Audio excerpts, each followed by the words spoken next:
What is Eploy? Eploy is our new applicant tracking system. For hiring managers like you, this will be your one-stop shop for staff recruitment in the British Red Cross.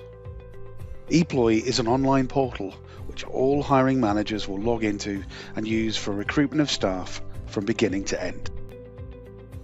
What's the benefits of Eploy? The system will allow you to create a new vacancy from a ready-made template. You could even use the details of a previously advertised role.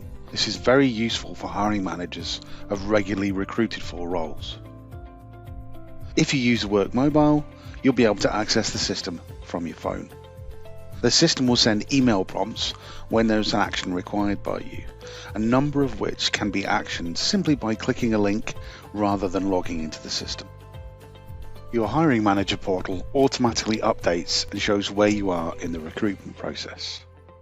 The system gives a very smooth experience for both hiring managers and candidates. The British Red Cross resourcing team can use the data provided by the system to assist you in recruiting more effectively. Hello, and welcome to this video on the Eploy Hiring Manager portal. Let's start by looking at how we'd log in. Eploy is accessed from the British Red Cross One Login page. If you go to One Login, you'll find there is a specific tile for the Hiring Manager portal, and if we click on this tile, it will take us straight into the system. This is your Hiring Manager dashboard. You would treat this as your home page where all of your pending recruitment information and actions are held from authorization to onboarding. This dashboard displays your recruitment workflow and starts from the top left to the bottom right of the screen. It also shows individual report tiles that follow the recruitment workflow from start to finish. Within the Eploy system, we call these tiles widgets. You'll see a number of widgets on the screen at the moment. Now, these widgets are different colors depending on what you're required to do with them. Some of them, for example, the ones in red and sometimes even ones in white, will require an action from you. These are clearly stated as action required, whereas the other ones are for your information only. The ones in blue, for example, are for information only. We'll come back to the widgets in a second.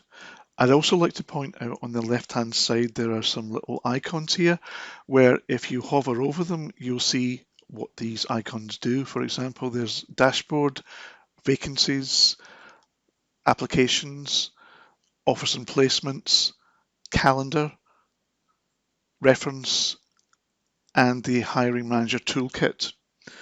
You can also make these a little bit bigger to see by clicking on the little arrow at the bottom left-hand corner here, and you'll see the full word coming up for these. Also, if I click back the way, I can reduce that to the normal size.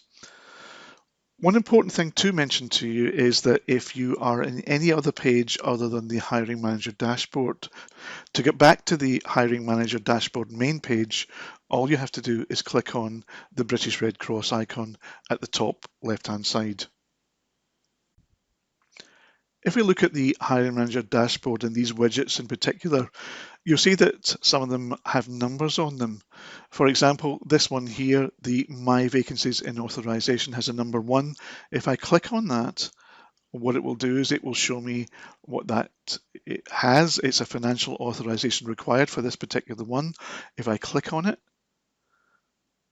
it will then show me details of that vacancy. So I can see that there's the vacancy title.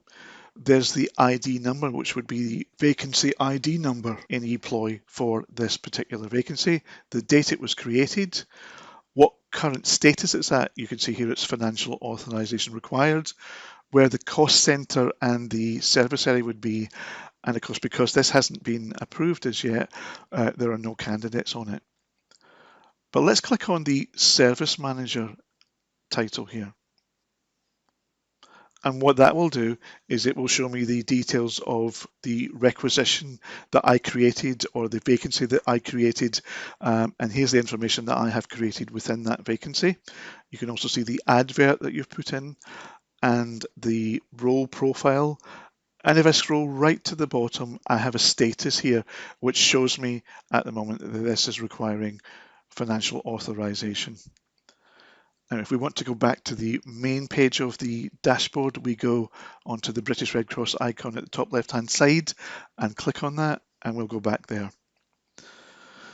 So pretty much all of these widgets work in a very, very similar way. We'll cover each individual widget and its operation as we go through the sections with you.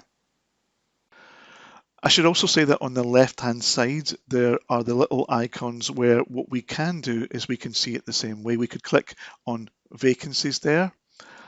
And again, I will go to a similar page as what I would from the dashboard. So there's almost two ways of doing this, if you like, and you can see from the dashboard or you can see from these icons on the left-hand side.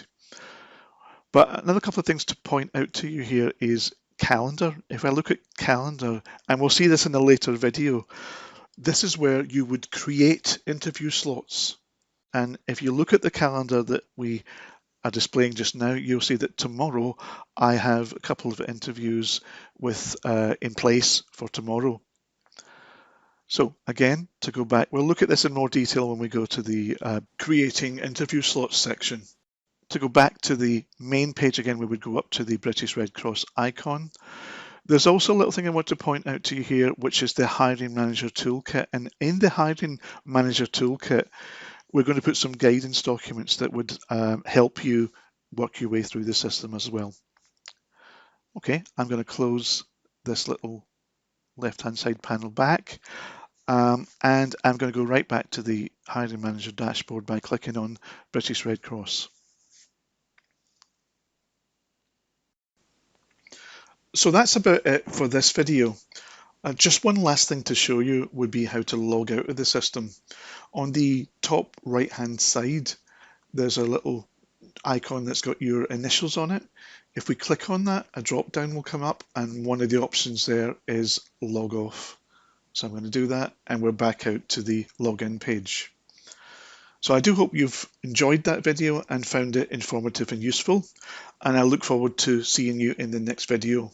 But thanks very much for watching.